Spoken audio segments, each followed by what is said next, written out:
Hello, my name is Chaos Creeper, and welcome to Part 1 of the complete history and lore to the Borderlands franchise.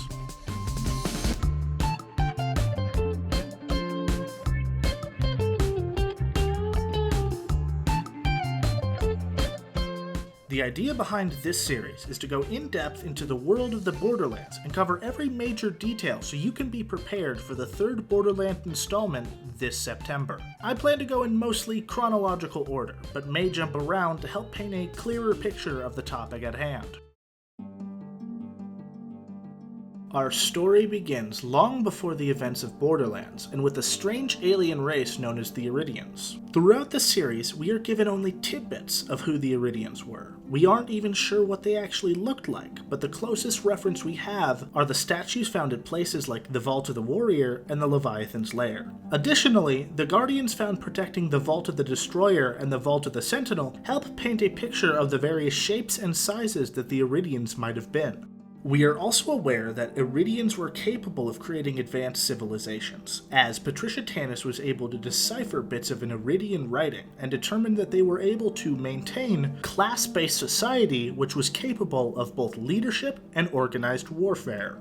The Eridians are also seemingly capable of supernatural abilities such as telekinesis and clairvoyance. When the Sentinel is defeated, it seemingly offers knowledge of the future as a reward to Handsome Jack. Likewise, the character known as the Watcher inhibits both of the previous abilities. But so little is known about said character, it's hard to determine whether they're an Eridian themselves or just another construct. As within the Biodome DLC in Borderlands the pre-sequel, Athena tells us that the Guardians found in-game are biomechanical constructs and not made of flesh and blood. Let's finally get into the big thing that the Eridians were known for, the vaults, the things that we spend every single game looking for.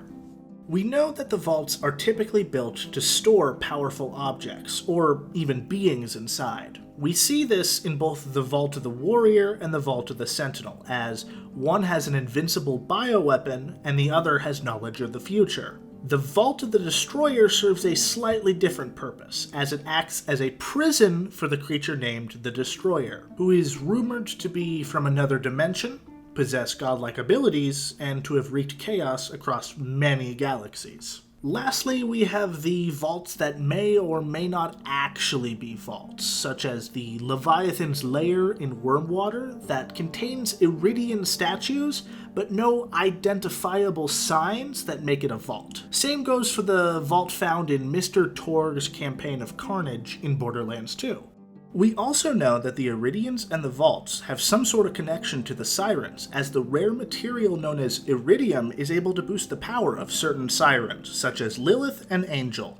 Eventually came the end of the Eridians. It's said that the act of imprisoning the Destroyer caused the Eridians to lose their entire civilization, but whether that is the only reason for the collapse is up to speculation. What we do know is that quite suddenly the Eridian civilization disappeared, leaving behind countless remnants and vaults for humans to eventually discover. Now we'll move forward to the era of the humans. Quite some time after the fall of the Eridians, interplanetary travel and colonization by humans become widespread throughout the galaxy. Megacorporations become so large they begin to rule over entire planets. As a result, massive wars break out between corporations in events known as corporate wars. Now, admittedly, even less is known about these wars than the Eridians, but their implication is substantial enough to the prehistory to be included. Of the little information that we have, we know that a character named Maxim Turner helped instigate the last corporate war that eventually overturned the central government, though it isn't stated what it was the central government of. This made Maxim Turner a very rich man, in which he then recruited Alma Heron, a sniper who participated in several corporate wars, and Lawrence DeQuitt, an AI specialist and the creator of the Claptrap unit, to create the company known as Hyperion. During this time, every other corporation like Jacobs, Maliwan, and Tedior are also created, but little is known about their histories other than the fact that they become weapon or shield manufacturers. Now it's time to get into the actual meat and potatoes of the story. Smaller corporation Atlas discover a vault on the planet Promethea and begin to reverse engineer the technology they found within inside. This in turn makes them astronomically wealthy. Hungry for more, Atlas set their sights on the stars to find more vaults. But the promise of wealth causes many other companies, such as the Dahl Corporation, to begin searching for vaults as well.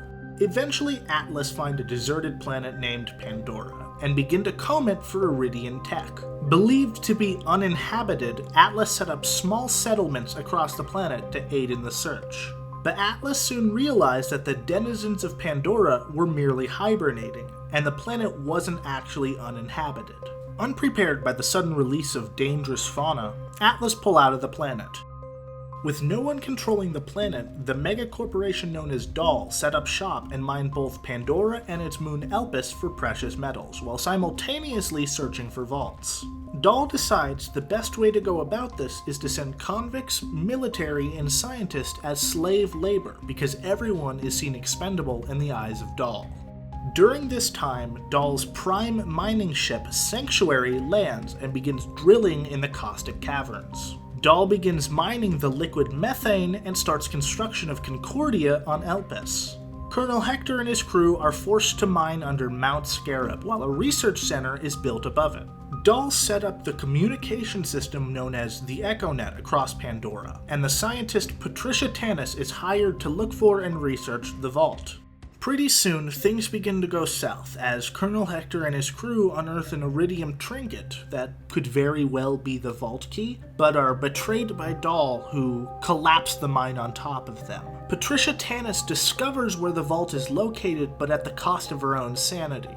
Rumors of an additional vault on Pandora's moon Elpis caused Dahl to send Colonel Zarpedon and her ship, the Drakensberg, to investigate. But as a result of Dahl's overmining of Elpis, the moon's surface splits open in an event known as the Krakening. This causes the moon to lose its atmosphere and radically changes the landscape. Zarpedon, her legion, and many miners are forced underground and are declared abandoned by Dahl, but Zarpedon eventually discovers and enters the vault. Atlas soon hear of the vault's discovery on Pandora and send their elite militant force known as the Crimson Lance to forcibly take control of the vault. Dahl is understandably scared by the threat of invasion and decide to cut all losses and abandon the planet, but not before they release every convict to ensure the planet is as deadly and hostile as possible for its new tenants. Forgotten and abandoned, many of the prisoners, soldiers, and miners begin to go mad and resort to banditry to survive, resulting in a wasteland world filled with monsters, marauders, and psychos. Along with the Crimson Lance, General Alfonso Knox and Commandant Steele are sent to Pandora to claim the contents of the vault. But after discovering the vault cannot open without a key, Atlas's interest once again begins to waver, and they start to pull out, leaving most of the Crimson Lance behind. Steele and Knox stay behind to complete the mission, as well as Lance assassin Athena, but she'll be covered more later. At some point, a Hyperion programmer named John, who prefers to go by Jack, has a child named Angel, who happens to be a siren. With an interest in the vaults and a desire for power, Jack builds Angel a chamber that allows her to amplify her siren powers, and connects her to Pandora's EchoNet and satellites. With total surveillance of the planet, Jack waits as he slowly begins putting his plan into motion. Lastly, the rumors of power and wealth on Pandora begin to attract the attention of treasure hunters and thrill seekers known as Vault Hunters, 4 of which hop on a bus and head towards the town of Firestone. And this is where the story finally begins. Get ready for part 2, where we will finally tackle the first Borderlands game. Thank you guys so much for watching my video. Before you guys click off, this is my first video on YouTube. It's part of me trying to teach myself how to edit.